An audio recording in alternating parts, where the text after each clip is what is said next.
friends, welcome back to my channel. Sassy, I'm here for another recap of Love After Lockup. Last night's episode was okay. It was alright. Now, let's start off with someone that I was shocked that I enjoyed their segment. Let's talk about Chazz. Now, last week I had a lot to say about Chazz. Like, who is he? Why are you bringing in somebody new on episode 5? Why would we care? I thought Chazz and this little storyline is going to be boring. It may be boring. But last night, I was intrigued. I was a little bit invested. So we have Chazz. He's on his way to pick up Branwin. She is getting out of prison. And as we know, this is the love of his life. Okay? This is who he wants to marry. Wife. Number 5, okay? So, he done got to the hotel. He got Branwin all kinds of gifts, honey. You know, they always have to have the gifts. They have to have clothes, you know, lingerie, a phone. So, she got all kinds of gifts, and he pulls out the engagement ring. Nice ring. $4,000. He made sure to tell us $4,000. I ain't even mad at you, Chazz. If that's what you want to do, hey, whatever. So, of course, Branwin calls. Hi, how are you? Oh, my God, I'm so excited. Oh, I love you. I was like, so I wasn't even really paying attention because I was like, child, let me see what's going on Twitter, child. So I was going and looking at Twitter, and then he brings up a name, Aaron. And I was like, Aaron? Who's Aaron? What are we talking about here? So they show a picture of Aaron, and you all, I was like, let me put this phone there. Aaron, the photo that they showed obviously was an old photo. Was big. He looked like a bodybuilder. And I was like, well, what's going on here?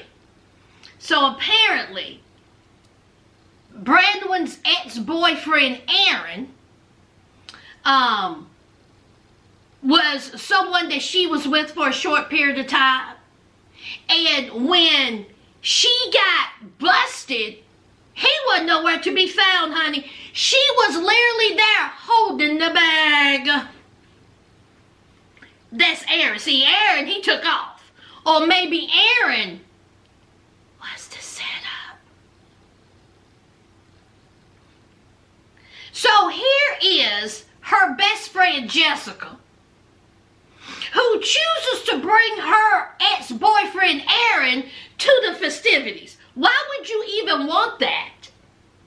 If I was Branwin, I would be like, look, don't bring Aaron. Now, you can come, but don't bring Aaron. Now, Branwin is saying that she's nervous about Aaron coming. Chazz is saying he's nervous about Branwin coming. Chazz is talking a whole lot. I was like, Chazz, don't be saying too much. It looks like to me you can't beat him up. Chazz, you keep running that mouth.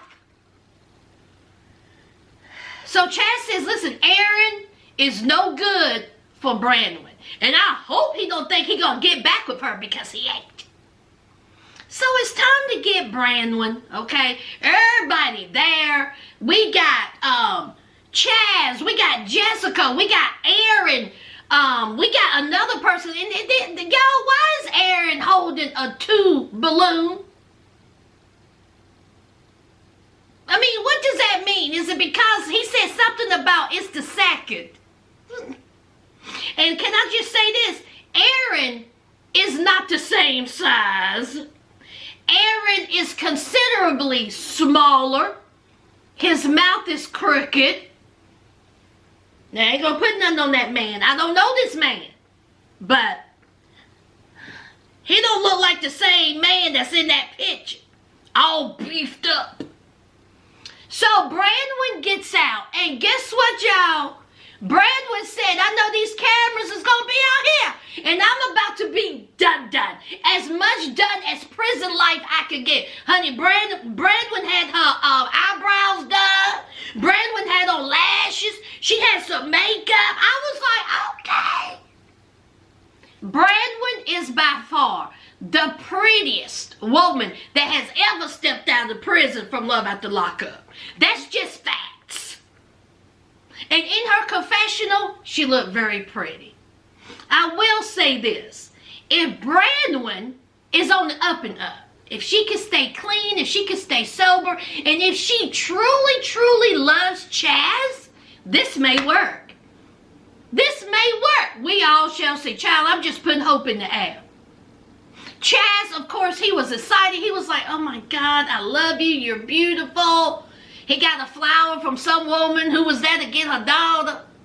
And not only did Branwin step out looking pretty, she had gifts. Branwin done made Chazz a box in the carpentry department. I said, you better go. At least she gave him something. All these other raggedy heifers don't even give him nothing. That was very thoughtful. I was like... So she was like, listen, I don't know why Aaron's here. I don't even care for Aaron. You can just go on with that. And I hope it stays this way. I'm hoping that this is not turning into no love triangle. Because, see, we had enough of that. And we have one of those already. Heck, we got two now. I'm rooting for Chazz and I'm rooting for Branwin. Of course, Chazz asked her to marry him. And she said yes. I'm rooting for these two. Am I crazy, y'all? What y'all think about Branwin and Chazz? Let's move on. Now let's talk about Antoine and Lacey, child. They still driving home. It's been an hour. It's been an hour since he got out of prison. Antoine is high. He's drinking. He's disrespecting the hell out of Lacey. Lacey sitting there just going along with it. I said, oh my God. I was like, don't they have, what isn't this breaking part of the probation? Does he supposed to be sitting there getting high? So Lacey was like, I got some for you. And he was like, oh, what you got, fool? Fool, what you got? What you got, fool? Now, y'all, I know I'm an older school kind of woman. And this talk that he's talking, why is he talking to his woman like it? Why does he keep calling 38-year-old Lacey fool? Is that just the way he talks? Is that like a new set? Is that something new that you say to your woman? I'm so confused by that. And they live in Washington. Is that how y'all get down inside this Washington? So she says, I got some for you. She pulls out this Tupperware, child, full of chicken teriyaki. She was like, here. And he was like, what's that, Bo? What's that, Bo? He said, listen, I'm fresh out of prison. I want some hot. I don't want this cold chicken teriyaki that probably ain't got no flavor in it, shoved up in a Tupperware. We've been on the road for an hour. Why are you giving it to me now, fool? Let me shut up. And so she was like, oh, well, you know, I just thought I'd make it. But he was like, no. See, he wasn't even appreciative of the Tupperware chicken teriyaki. He wanted it hot. So she was like, okay, so I go and I get you some chicken teriyaki because, you know, that's what you want. So she pulls over and she was like, we're going to sit down. We're going to go inside. And he was like, no, I'm not ready for that. No, I'm just going to stay in the car. You go pick it up if you don't mind. See, he has some type of social anxiety. He's been in prison for so long. He's been in the hole for 2 years. He don't know what it's like to go out there and sit down to a restaurant and have a conversation with people.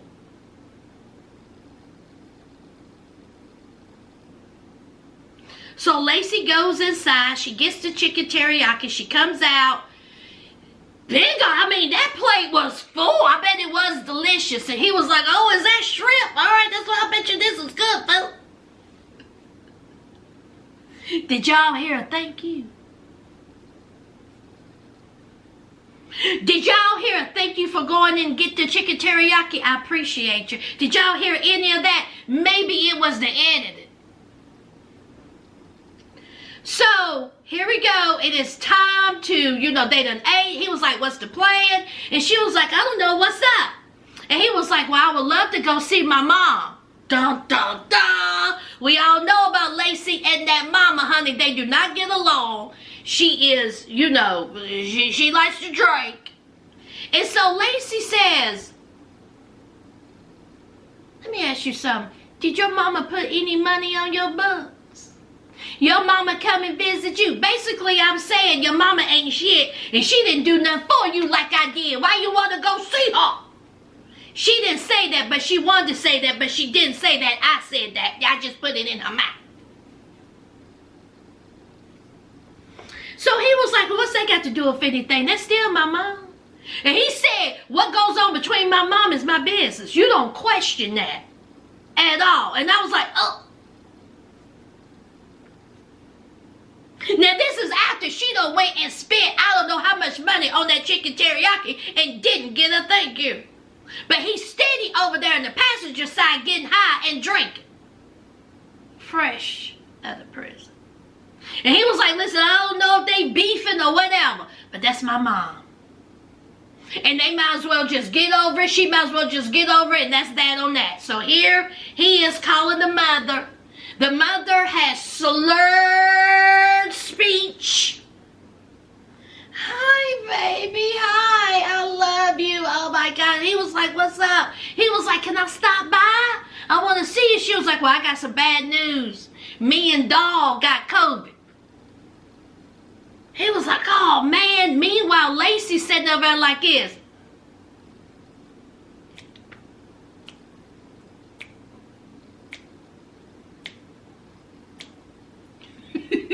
Now, Lacey said that she felt bad that the mama got COVID. She felt bad. But then she was like, hey, they give us some quality time. Ain't nobody trying to see that drunk, mom. So he feels bad about not seeing his mama. It's time to go home. And he's looking around the house. A house. A house with a roof. With walls, with doors, with bathrooms, with kitchens, bedrooms, living room, TV. And he walking in there talking about, it's alright, boo. It's alright. I mean, it's kind of plain. You were in a hole for 2 years in a cell by yourself. Didn't have none of these amenities. To make homemade wine that probably tastes like monkey piss. And you're saying that I tell you, the ungratefulness of these folks, it kills me. So they're sitting on the couch. He's still getting high, drinking, and he was like, let me FaceTime my mom. So she was like, Jesus, all right, whatever. She looks like she's a little herself. So here the mother is talking about a tattoo. She seems wasted, and that was that on that. It's time for some alone time. It's time for some cuddling and hugging. So they go back to the bedroom, and it was on like neck bones, honey. It was on. He said that he's nervous. It's been 3.5 years since he done cracked a woman's back, but he's going to give it his best.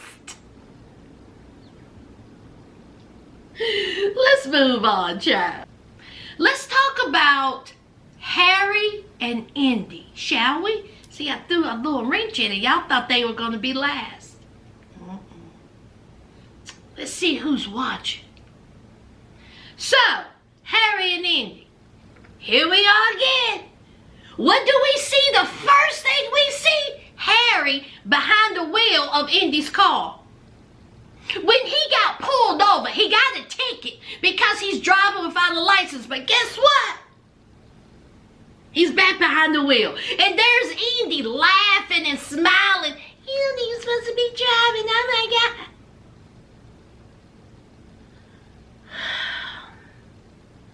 So it's date night.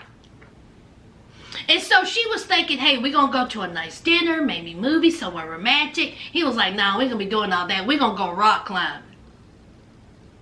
So he takes her to a rock climbing place. Hey, they seemed like they was having some type of fun, okay? And then Harry is talking about how much he cares for Indy. How much Indy has done for him.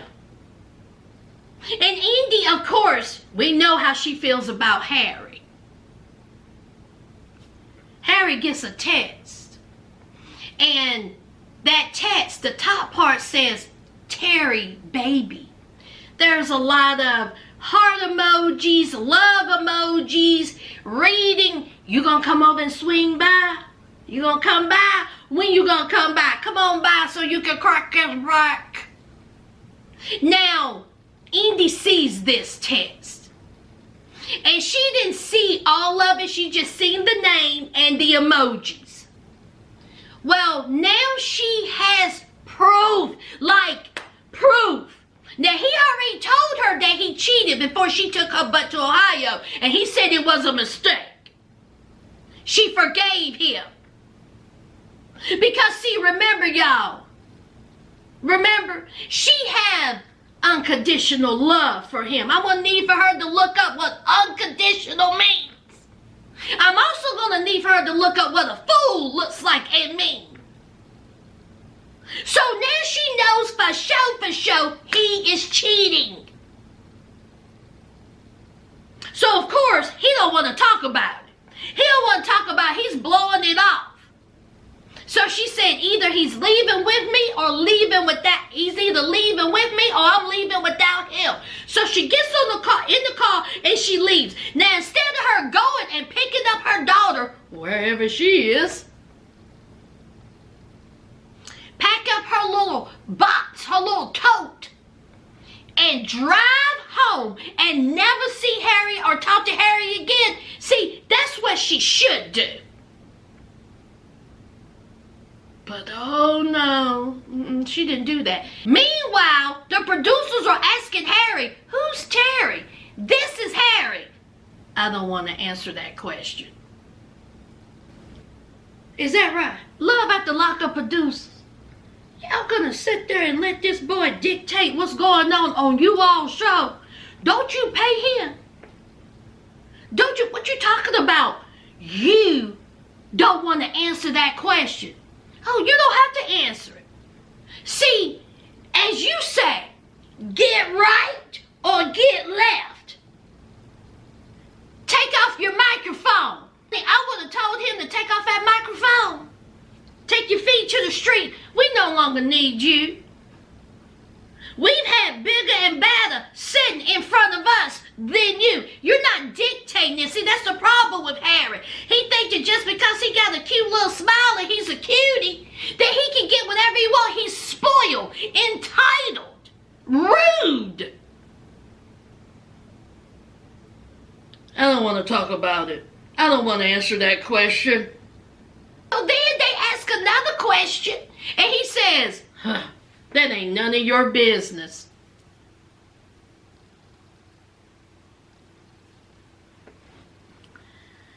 So Harry is sitting there. We have Indy. It's the next day. It's the next day. And guess what, y'all? Harry didn't return home. Indy got Coco. They're doing errands. She finally did that baby's hair. They're doing errands. She's driving and she was like, you know what? He didn't come home last night, which is part of his probation. He didn't come home. She ride around. She's confused about what she's going to do with Harry. She's confused about their relationship. She loves him so much that it will pain her to to leave him. Because, see, Coco is so attached to Harry. If Harry had any love for Coco, he wouldn't be staying out all night. He would be doing what he's supposed to be doing. He definitely wouldn't be cheating on her mother. Don't use Coco as a reason to stay in his bad behavior. Period. You're choosing to stay because instead of you admitting that he ain't shit, he ain't done nothing for you. And this is my thing. What has he contributed to this relationship, Indy? What has he given you other than a wet peen, lies, and stress? That is what he has given you. So, Yolanda called, and I was like, thank God. So, Yolanda calls, which is Indy's mom. Hi, hey girl, hey, what's going on, what's going on? So here's Indy. Oh, nothing. Because she's embarrassed, because her face is cracked. And she says that she does not want to tell her mom what's going on because she don't want to hear her mom's mouth. Because she know that her mom is going to say, I told you so. Bring your butt back home and bring my granddaughter. What's going on there? What's happening? Instead of her telling her mom, I've made a mistake, I'm on my way home, that's it. She says, everything's good, everything's okay, I'm just tired. Bye. Oh my God, is that how I sound at the end of my videos? I'm going to stop doing it. If that's how I sound, y'all, I'm going to stop doing it. I'm so sorry if I did that. If I sounded like that, I'm so sorry.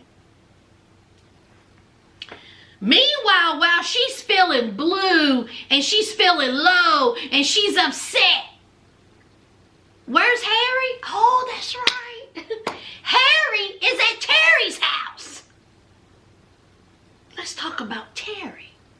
Terry is the woman that he's cheating with on Indy with, and they met at the halfway house.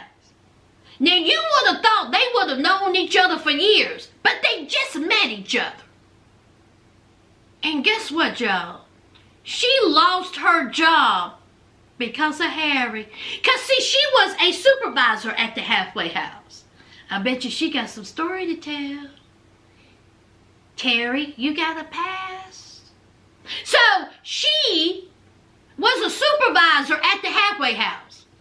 And according to the rules, you cannot mingle with the residents or you're going to get fired. Well, guess what happened, y'all?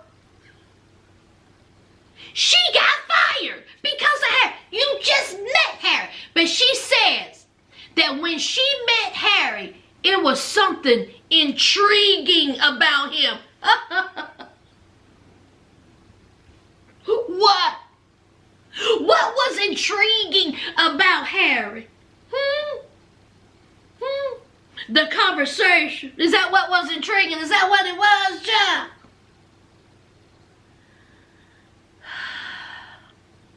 He has no job.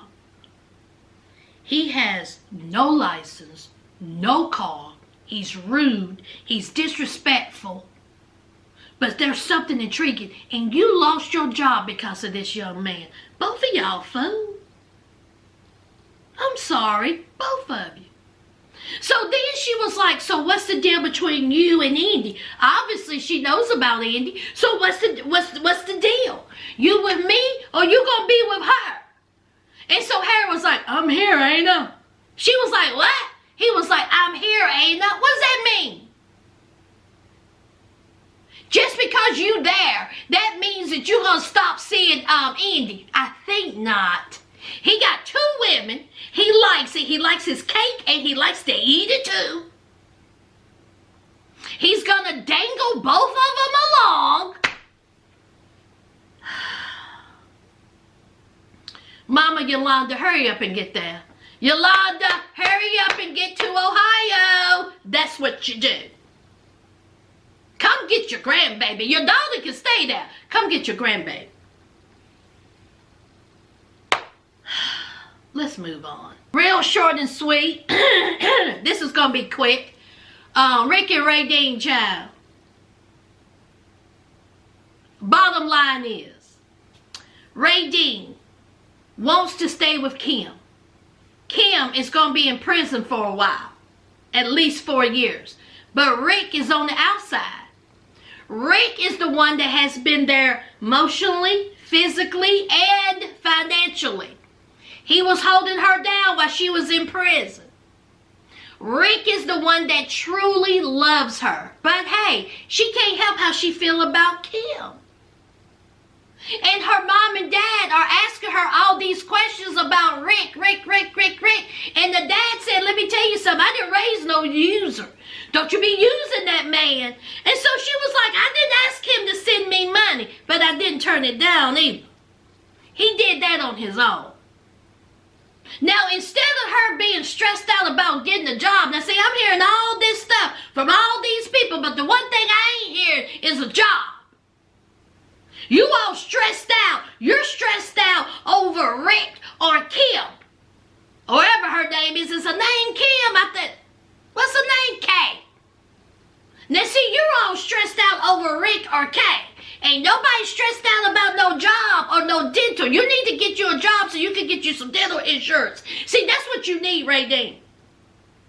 Stress out about that. Because see, from what I'm seeing, Rick, you good with Rick?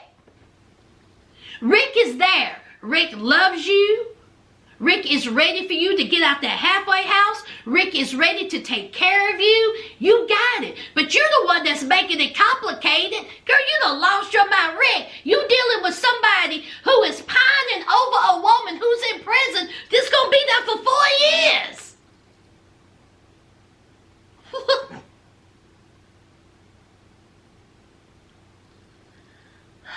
So they go out for ice cream. And it's time to take her back to the halfway house, child. And they have a discussion in the car. And Rick says that he feels like that he was being used.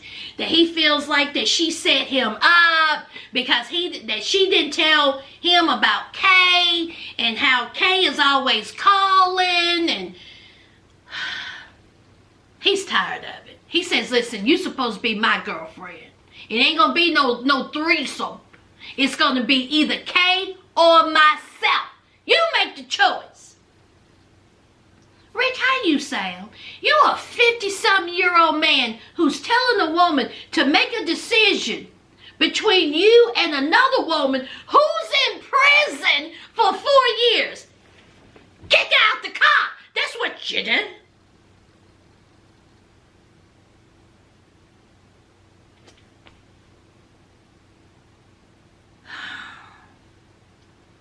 So here is Ray Dean, Yuckmouth. She gets upset. She gets mad. She's getting pissed off because everything is coming at her. Everything is coming at her. You know, she's feeling overwhelmed. I tell you what's not coming at you, job applications. See, that's what you need to be doing.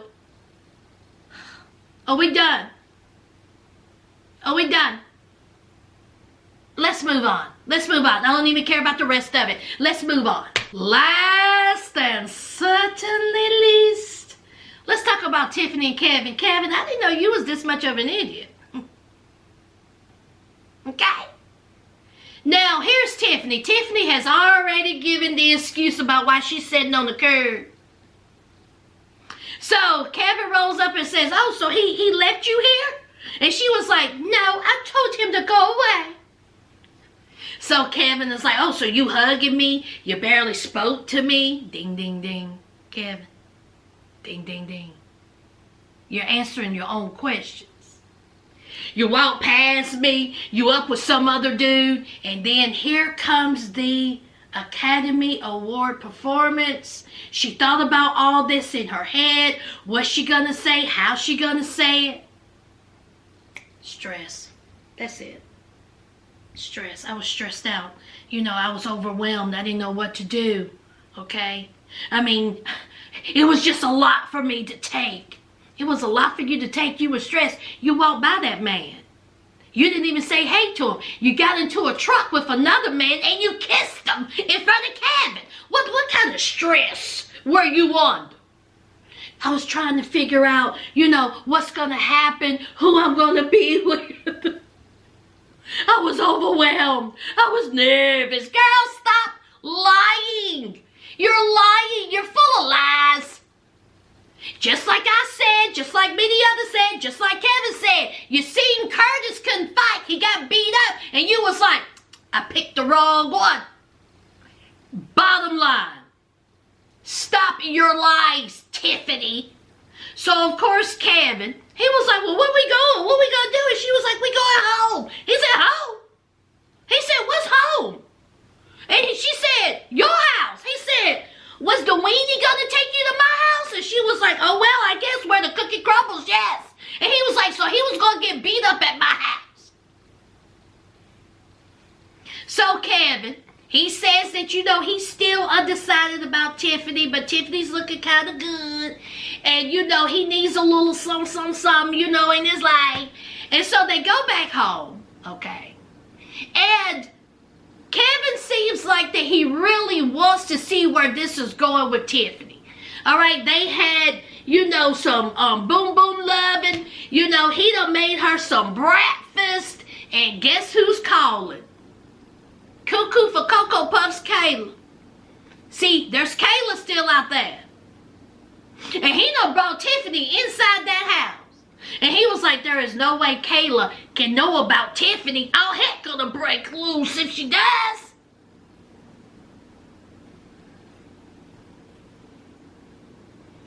So he talks to Kayla. Kayla was real sweet on the phone, wasn't she? Kayla was like, hi, how are you? Haven't talked to you in a while. I'll miss you. Can we go to lunch? So instead of him saying, no, it's over. No, I got somebody. No. He was like, let me think about it.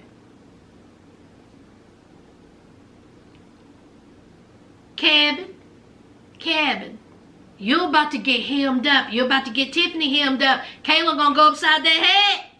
Both of y'all's heads. I don't think we really need to worry about Kevin and Tiffany. Something's telling me that they're not gonna work out, child. Something's telling me. That's it, y'all. That is it. That's all I got. That's all I need to say. Y'all know what to do. Don't forget to hit that like, comment, and subscribe. And until next time, friends. Bye. Oh, God. I said I wasn't going to say that anymore. Bye, y'all.